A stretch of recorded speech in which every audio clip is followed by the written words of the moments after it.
Morning, everyone. How are you doing today?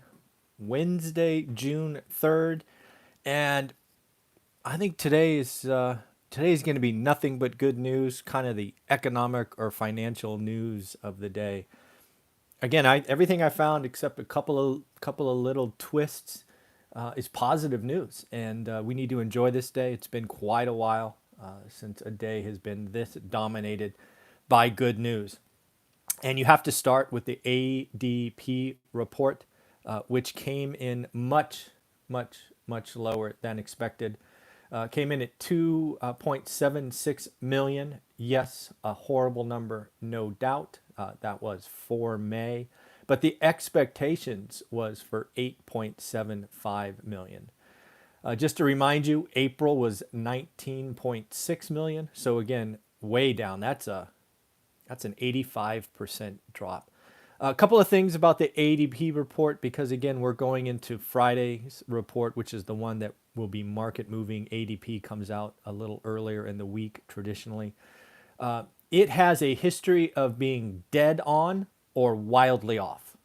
But for example, in April's data, so May report, April's data, nailed it almost to the point.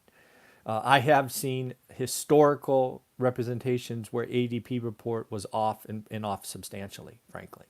But I'm not going to think about that today. I'm going to just feel good today and enjoy ADP report. Again, hard to enjoy 2.76 million more unemployed, but heck, that's a lot better than 8.7 million folks. So let's enjoy that. The data did highlight manufacturing for the most job loss at 700 roughly 20,000. So what would that be? That'd be about 30% of the 2.7. So maybe it's 25%. So in the end, enjoy that. It's a bit of good news. We will know a lot more Friday morning when the actual unemployment comes out, and we'll see. We'll see if it ticks up. I mean, an additional 2.7, that probably means I think we were 14.9% last month. That would probably only mean like 17% or so instead of what could be a 25% unemployment. So we're going to see. Friday's a big day. SoftBank just came out today. I don't know if you've seen this. In record time, they put together a $100 million fund in record time, 24 hours. Where they are going to be investing dollars in black-owned businesses, founders, CEOs, and the like. Listen to their talk. First, I'm glad people are putting the money where their mouth is, frankly. Talk is cheap. I think we've seen lots of historical mouth moving, and now we have some significant dollars. I've been very impressed by the companies stepping up. Again, hopefully this is the time we can really tackle system-wide and deep, kind of racism that, frankly, I didn't experience and don't see. But again, my skin color is the wrong one, and I was naive. And just because it wasn't around me doesn't mean it's not out there, and that's shame on me. And we need to own that. So we all need to do a little bit better, and we need to realize that American citizens don't feel safe, and they are very nervous when they're pulled over, and things of that nature is not okay. So I'm encouraged. I'm going to love to see what SoftBank does with this $100 million.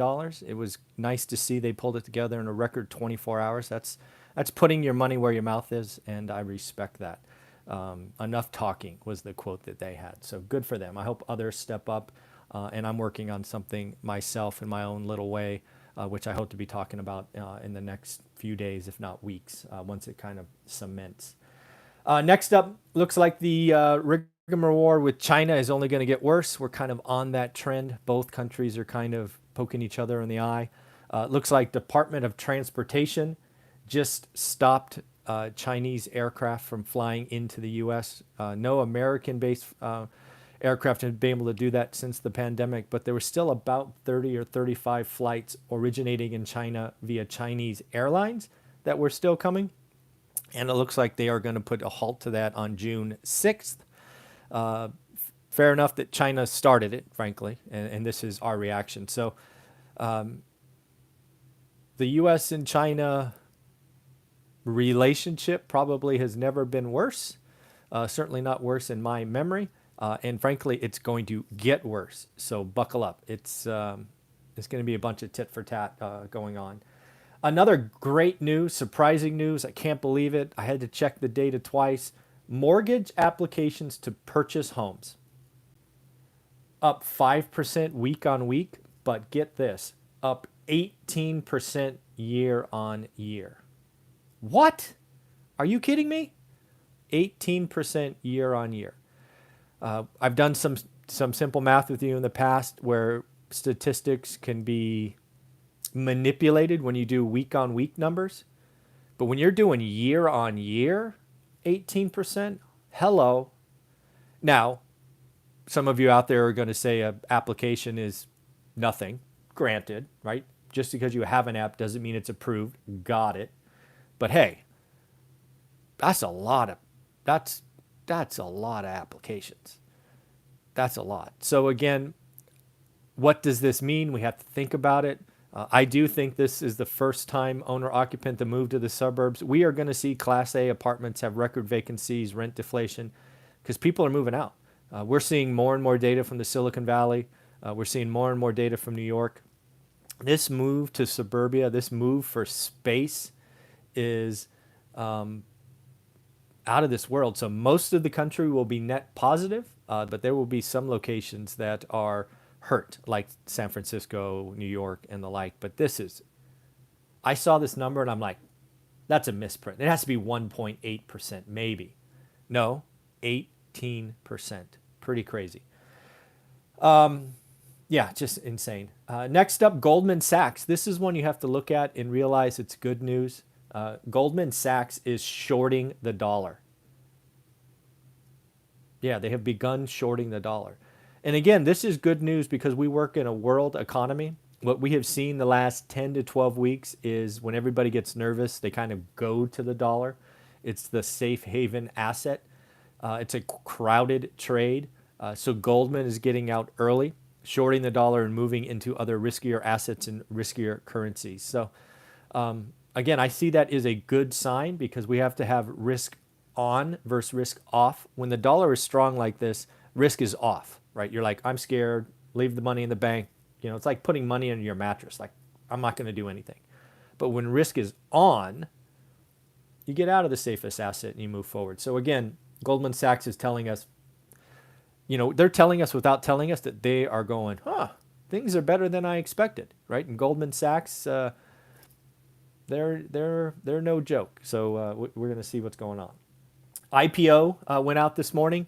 Warner Music Group. It is interesting to know that they went private in 2011, and they are pricing this morning at $25 a share, raising almost $2 billion. So the IPO market is cracking open, which again I would call a good sign moving forward. Not sure if you saw this OfferPad. Again, Zillows and Redfins, they're going out and they're buying houses again, right? They were on the side for 8 weeks, 10 weeks. They're like, nope, we're going in. And again, I think they're seeing that most of the country is single family homes, folks. It's going to be the best asset in the next 10 years, 10 decades. That'd be 100 years, 10 years. Sorry, not 100 years. And again, they've listed a new home listing service. So OfferPad now will take input from the owner, give you a cash offer in 24 hours. If you don't accept, they will help you list the property. So again, more and more services coming forward. Really, again, when these home buying, folks are doing these cash purchases, it just shows you that they're getting that there's light at the end of the tunnel. It's not a train. This is again good news in my opinion. Zillow was out with some May data, which is very interesting, right? We're 3 days into June. Clearly, demand is outpacing supply. We have been talking about that for 8 to 10 weeks. We went into this event, frankly, with reduced supply, and it only got worse. But what they're highlighting is just in the last week or so, they're starting to incrementally see listings come up.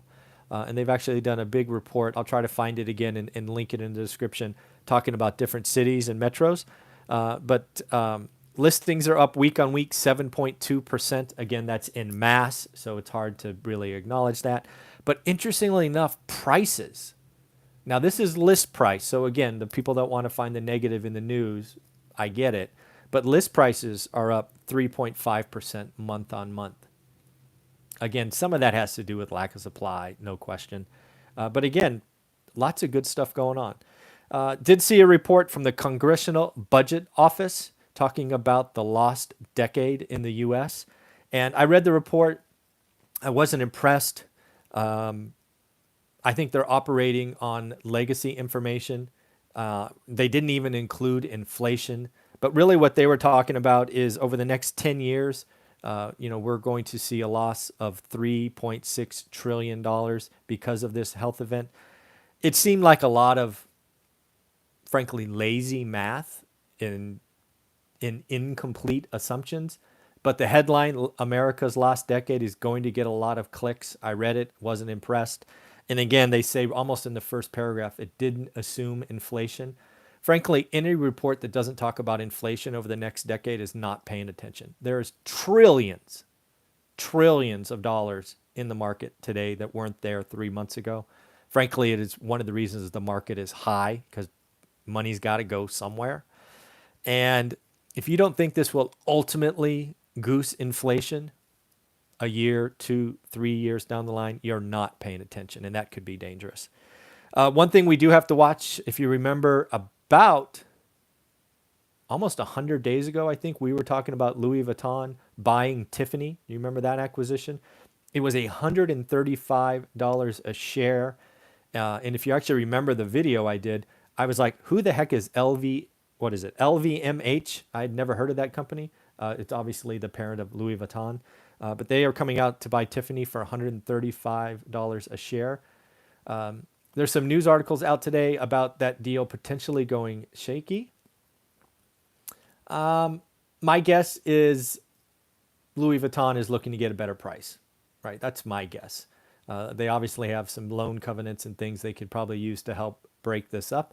But my guess is Louis Vuitton is just trying to negotiate a better price. But we will see. You've got to watch these acquisitions that were priced pre-event because, again, lots less shopping, Tiffany's revenue's down, all of those things. So need to watch that. And then the last thing, I actually found this last night. Did you see that Wells Fargo has stopped lending basically in the used car market? Again, you can look at that as positive or negative. I think Wells Fargo is just saying the value of used cars is going down, and we don't want to add risk to our book. So again, I think Wells Fargo is doing the right business decision. I don't know if this lasts. I don't think it lasts the year. I think they're just like, man, Hertz is going to throw a lot of cars on the market, right? What is going to happen to the value? A lot more people not buying, right? So it's probably a very wise, or it is not probably, it is a wise business decision. But I don't see it as a huge negative. So, it is independent car lots, which typically focus on used cars versus the big new car providers. So, again, June 3rd, Wednesday, I'm going to call it a good day. ADP report, I'm going to enjoy for 48 hours. 2.76 versus an expectation of 8.75. Friday's a big day. That's going to be the one we point at. That's the one that called 14.9, I think it was last month. But again, ADP nailed it last month, and I'm going to hope they nail it this month. So with that said, I have a couple of interviews lined up. Should have Anna on just in about 10 minutes. Then I have another one at 9 o'clock. So it should be a fun day. All right, everybody, take care of yourself.